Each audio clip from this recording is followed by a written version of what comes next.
بسم الله الرحمن الرحيم الحمد لله رب العالمين والصلاة والسلام على أشرف الأنبياء والمرسلين سيدنا ونبينا ومولانا محمد صلى الله عليه وسلم وعلى آله وصحبه أجمعين وبعد.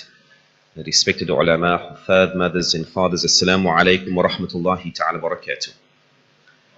Alhamdulillah, this evening we close the chapter of Tayammum. Alhamdulillah. We have been looking at Tayammum for the last few weeks, and this evening, very briefly inshallah, we are looking at the kayfiyya, the methodology of performing Tayammum. So over the last few weeks we have been discussing conditions and what nullifies and so forth. But this evening, very briefly, we are just going to consolidate it by looking at how do you perform the Tayammum. In fact, before I move to the next slide, can you think of how the Tayammum is performed? We've been discussing it. How would that Tayammum be performed? What are some points that we can recall from the previous nights? Anyone, inshallah? There must be a niyyah. Okay. Anything about that niyyah, Haji Hakim, that you can share with us? Any additional points around the niyyah? Okay, the waqt must have entered, yes. Good point, Haji. What else about the niyyah? Excellent. The niyyah is linked to that specific salah. Excellent, mashallah. Anything else? Okay, the niyyah must precede, yes, before any wiping of face, Haji, that's correct. Ahsantu, mashallah. See, the fiqh is being learned, Allahu Akbar, and it's the elderly that are remembering, subhanallah. Okay, so let's look at the methodology. Inshallah, after tonight, you will know exactly how to perform the tayammum. So you must make your niyyah for tayammum, that's step one. And when you make that niyyah, remember, the scholars have written, the niyyah must be not only to remove a state of impurity, but also for the performance of a salah. So that waqt of salah enters, and when you make your niyyah, I am performing this tayammum for maghrib salah, hypothetically, if that is the waqt that had entered. Secondly, you say your basmala. And in the Shafi'i school of thought, it is recommended to say the basmala completely. Bismillahir Rahmanir Rahim. Other madahib say it suffices to just say Bismillah. But within the Shafi'i school, it is recommended to say the basmala completely. Then you must strike your hands in the dust. When you strike your hands in the dust, you must separate your fingers. And prior to striking the hands, you must remove rings. And then you must remove excess dust after you have struck the ground. Okay, so I'm going to try and demonstrate that, inshallah. Okay, here, inshallah, try and demonstrate it here. I don't think there's any dust here. I think Jalaluddin vacuumed here.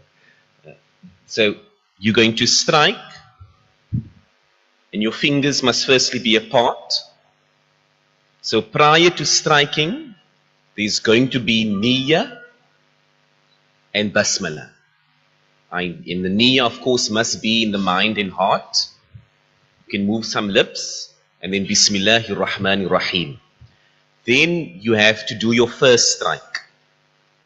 So your fingers will be slightly apart, and you need to give a firm strike. Now last week, in fact 2 weeks ago, we said that there must be naqlut turab, that the dust must transfer to your hand as part of the process.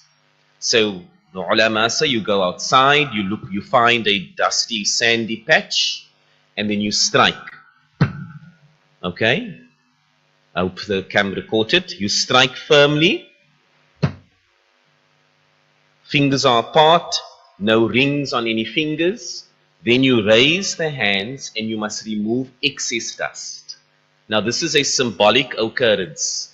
It's not based on the more sand you have, the better your tayammum. That's not the thinking here. So the excess dust, two ways to remove it. Some ulama say that you blow lightly so that the excess sand goes off your hands. Other ulama say you can shake it. Others say knock your fingers so that the excess falls. Okay? But more ulama prefer blowing it.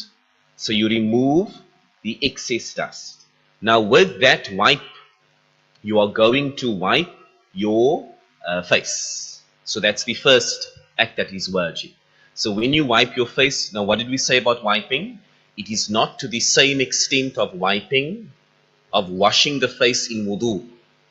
So when you wipe your face, you need to get from the, so you have that, you've dabbed, you removed excess, then you wipe your face. And you must move from the top, going down, and you don't, and as long as, once you've reached the bottom of your beard, or that for men, of course, the bottom of the chin here, it suffices. You don't need to push into the beard. It's not the same as water. And you only do it once, one wipe.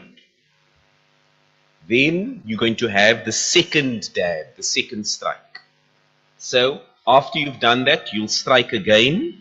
And this is only for Shafi'i and Hanafi that has a second strike. The other madhahib say one strike and you wipe face and hands, arms. In the Shafi'i school, you're going to strike a second time, strike, fingers were apart, remove excess.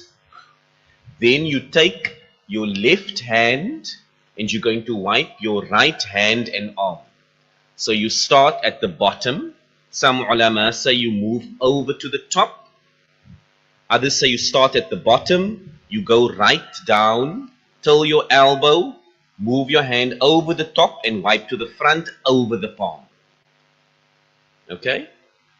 I'll repeat that. Start at the bottom. You took your left hand because you're going to clean your right arm. So start at the bottom, move. You are wiping. Pass the elbow, move your hand to the top, move across the top part and over your palm. Then you take your right hand and you do the same on the left hand side. At the bottom, till the elbow, move to the top, move to the front, cover the palm. Once you've reached the tip of your fingers of your left hand, your tayammum is complete. Okay? So that is the methodology, the kayfiyya for the tayammum, inshallah. So with that, we conclude the section of tayammum. Are there any questions regarding tayammum?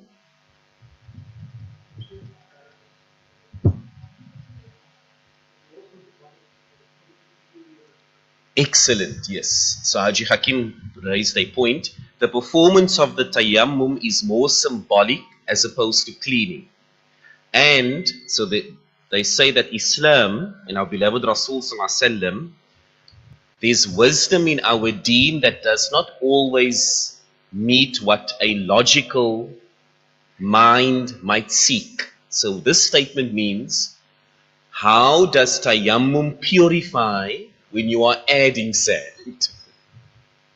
So tayammum is based on the methodology given to us by the Prophet ﷺ as a means and ease in a moment of difficulty.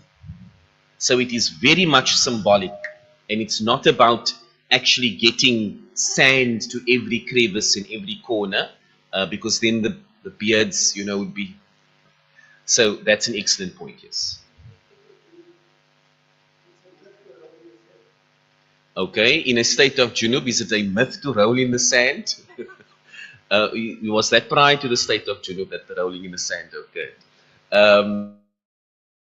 So in a state of janaba, no, you don't need to roll in the sand. There's no water, then you have to take tayammum in this manner. There's no other methodology, inshallah.